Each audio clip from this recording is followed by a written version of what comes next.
Hello friends! Today we are going to start our Cold War unit, and rather than jumping into the post-World War II, what's going on in Europe type of situation, I want to talk about what was going on here at home in the United States of America, and then we'll get to the European stuff and the more aggressive tensions that were taking place during the Cold War next week. So, today we're going to talk about Truman and Eisenhower, but it's important to note that after World War II, our economy was absolutely booming, which if you remember talking about World War I, that was not the case. In the year following World War I, our country was, experiencing a lot of hardships, but then throughout the 1920s, we were experiencing an economic boom. We are going to be experiencing an economic boom almost immediately following World War II. One of the things that we are going to put into place to help our veterans is something called the GI Bill. Perhaps you've heard of it before. GI here stands for government issued. So again, this is going to be money and help given to our World War II veterans. This is money that's given to them to help them buy homes, lower interest loans to buy homes, money to attend college, or money to help establish businesses. The GI Bill is still very much so in place today. If you have family who was involved in the United States military, whether that be Vietnam or Iraq or Desert Storm, I encourage you to ask them if they were able to benefit from the GI Bill.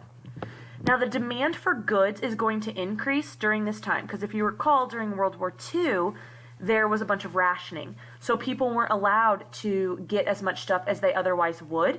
So when World War II was over, it was kind of a free-for-all. People were able to buy stuff that they hadn't been able to buy during World War II, and the businesses, which hadn't been able to make very much money during World War II, are going to jack the prices up on all of these goods because they want to make money.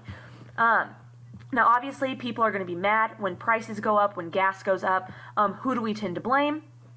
The government. And we blame the president and whomever is in charge at this point in time, which is going to be no different. And so the people are going to start calling for a political change in our country. The president at this point in time, at the end of World War II, is going to be this gentleman on your right, good old Missouri boy, Harry S. Truman. Harry S. Truman is a Democrat. Remember, he became president when FDR died in 1945. And so he will automatically become president. He is not somebody who was elected to his first term. He just automatically becomes president after the death of FDR. And in 1946, there's going to be an interim election, an election for congressional seats. And Democrats had full control over Congress in 1945, but in 1946, Republicans will now have control over Congress. And as we unfortunately see in today's political spectrum as well, Democrats and Republicans don't always tend to work together. That was no different in the 1940s. So here is what Truman wanted to accomplish, but do you think with a Republican Congress he's going to be able to accomplish all of this? Absolutely not. So he wanted to expand Social Security, and what that means is he wanted Social Security benefits to be available to more Americans. He also wanted to raise the federal minimum wage. He wanted to clear the slums or the ghettos of our country. He wanted long-range environmental and public works planning, and he wanted to start civil rights programs. He actually wanted to outlaw poll taxes and make lynching a federal crime. And do you know when lynching became a federal crime? Like 3 weeks ago. I'm not even kidding. It's the Emmett Till bill, and it just passed, I think, the end of February or beginning of February, and lynching is now a federal crime. Now, lynching, which is murdering somebody by hanging them, that has obviously always been illegal, but it wasn't always upheld in the racist Deep South. And now making it a federal crime means that the punishment that goes along with it is more severe than what it had been previously. So in the election of 1948, Democrats weren't super popular in the country. Truman wasn't super popular in the country, and he wasn't super popular amongst Southern Democrats. Southern Democrats call themselves Dixiecrats, and these Southern Democrats did not support Truman's policies in wanting to change civil rights legislation. These Southern Democrats, these Dixiecrats, were still pretty racist. They were the slaveholders from the 1860s. They were, they were the children of those slaveholders, so they still had a lot of racist tendencies. So this election is actually going to split the Democratic Party. And if you split a party, half the Democrats are going to vote for Truman, half are going to vote for somebody else, and then all the Republicans are going to vote for Thomas Dewey, you would assume that Thomas Dewey is going to win. In fact, the newspapers thought that Thomas Dewey was going to win, and if you see in this picture, they actually printed the newspapers the night before and said that Dewey had won the election, which is what this picture is. Truman is going to win this election very, very, very, very narrowly, but the reason he wins is because farmers support Truman, African Americans support Truman, and industrial workers support Truman. He is one of the first presidents that all of those various groups of people are going to support him. And in 1948, Democrats will win back control of Congress. So this is looking promising for President Truman's second term in office. Now, his program and what he wanted to accomplish in our country is going to be called the Fair Deal. He is actually going to be successful in raising the minimum wage to 75 cents an hour. If you recall, FDR set the first federal minimum wage at 25 cents an hour. So he is going to triple this. That's a huge gain, even though 75 cents an hour wasn't a ton at this point in time. He is also going to increase Social Security benefits, and he is going to raise them by 75%, and an additional 10 million people are going to be able to benefit from Social Security. And he is going to pass the National Housing Act of 1949, which is going to work to help clear the slums and help provide government-provided housing for some Americans. However, Congress is not going to pass everything that he wanted to do. There will be no federal aid for public schools. Even to this day, public schools get most of their money from state and local governments. We do not get that much money from the United States government. There are going to be no subsidies for farmers, no national health insurance. There is still no national health insurance, but the fact that Truman was trying to accomplish this in 1946, 1947, 1948 just shows you how long this has been an issue in our country. And there are going to be no changes to civil rights laws. Now, in the election of 1952, Truman chose not to run for re-election, although he could have. And so the Democrats are going to choose the governor of Illinois, Adlai Stevenson.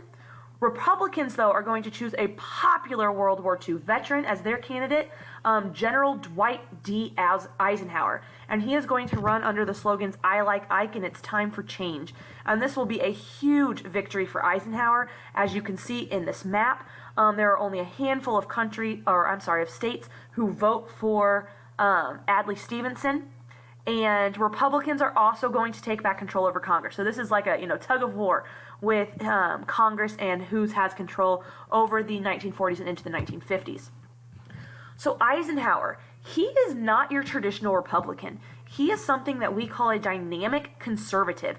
And what this means is he balances economic conservatism, so wanting to balance the budget, cut government spending, make the government less involved in the economy, with socially liberal ideas. He wanted to help with the civil rights. He wanted to help poorer Americans.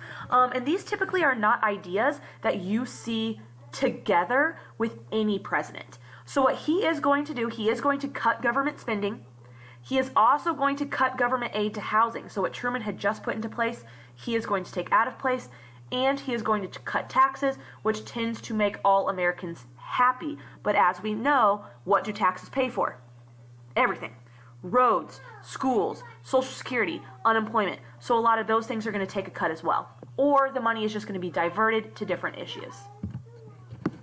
Now, Eisenhower, even though he was a military general and he had spent his life in the military, he hated warfare, and he wanted to do anything that he could to help keep the United States from ever going to war again. He had witnessed the huge cost, not only financially, but in terms of human life, that was associated with conventional war. And by conventional war, I mean, the use of tanks and guns and grenades and jeeps and Humvees and machine guns. So he said, I don't want to do that anymore. I want to use covert action, meaning I want to use small elite forces who will sneak in and get the job done. I want to use the CIA. He was instrumental in creating the Central Intelligence Agency, which is the use of spies to, again, go in and kind of secretly, quietly get the work done, overthrow leaders, assassinate people if needed. instead of using the full-on weapon, the full-on military. I'm sorry. He supported the use of atomic weapons. Not that he wanted to do it, but if dropping one bomb is going to end a conflict and keep from losing American lives, Eisenhower was in support of that.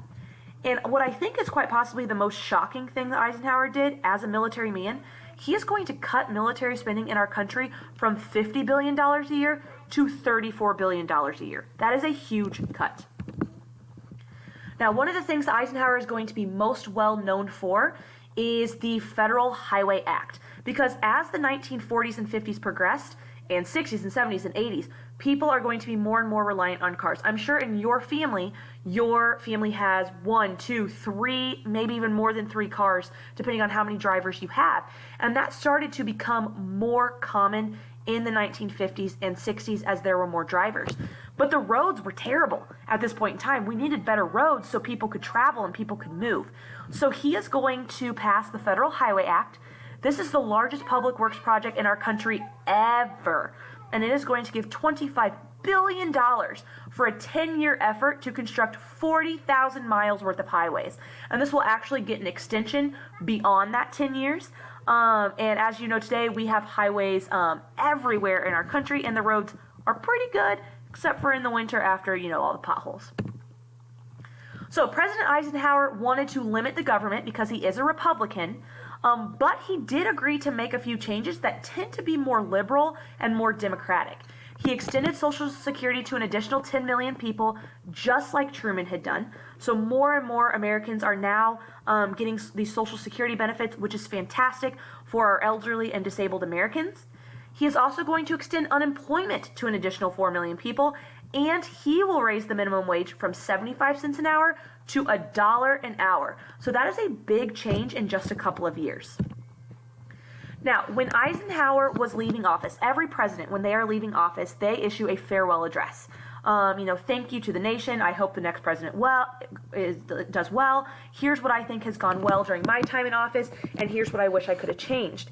And in his farewell address, which you will be reading tomorrow, Eisenhower warned about the growing influence of, quote, military-industrial complex. And what this means is the companies who are profiting off of war, the companies who are making guns and atomic bombs and Humvees and Jeeps and airplanes and tanks.